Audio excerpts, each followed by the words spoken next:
High বন্ধুরা, জয়িতাস ব্লগে তোমাদের স্বাগত। আজকে আমি তোমাদের সাথে বোয়াল মাছের রেসিপি একটা শেয়ার করব। বোয়াল মাছটা খেতে খুবই টেস্টি হয়েছিল। রেসিপিটা হচ্ছে, তোমরা বোয়াল মাছটাকে ভালো করে নুন হলুদ মাখিয়ে নেবে। এখানে আমি 500 মতো বোয়াল মাছ নিয়েছি। তো দুজনের জন্য, আমরা তো খাবো দুজন, তবুও একবারে রেঁধে রাখবো। তো এই বোয়াল মাছ ভালো করে নুন হলুদ ভালো করে মেখে নিয়েছি। তোমরা চাইলে গুঁড়ো লঙ্কাও ইউজ করতে পারো এর মধ্যে। তো এবার আমি প্যানটাকে গ্যাসের মধ্যে বসিয়ে দিয়েছি। দেওয়ার পর আমি সর্ষের তেলে যেহেতু করবো, আর বোয়াল মাছ যেহেতু ছিটছিট করে ভেজে একটু সাবধানভাবে ভাজবে। আর বোয়াল মাছটা কাঁচা তেল মাখিয়ে নিলে কি চামড়াটা উঠবে না। তো বোয়াল মাছটাকে ভালো করে আমি ভেজে নেবো লাল লাল করে। যত বোয়াল মাছটা ভালো ভাজা হবে তত খেতে টেস্টটা বেশি আসে। তো দেখো, আমি পেটির মাছগুলো বোয়াল মাছগুলো আগে ভেজে নিচ্ছি।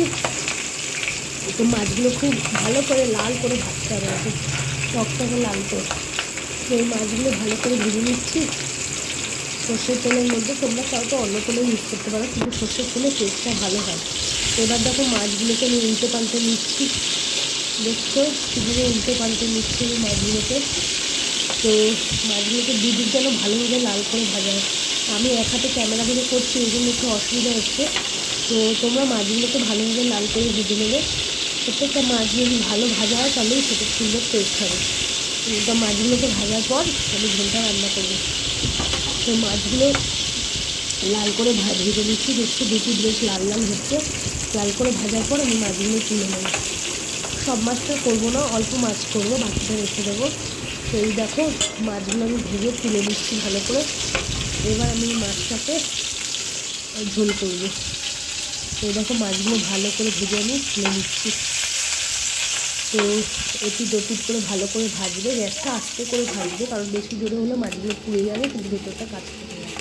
তো এবার আমি ওই প্যানের মধ্যে আর একটু সর্ষের তেল দিয়ে আমি ঝোলটা তৈরি করবো। তো কালো জিরে দিয়েছি, কালো জিরেতে খুব টেস্ট ভালো হয়।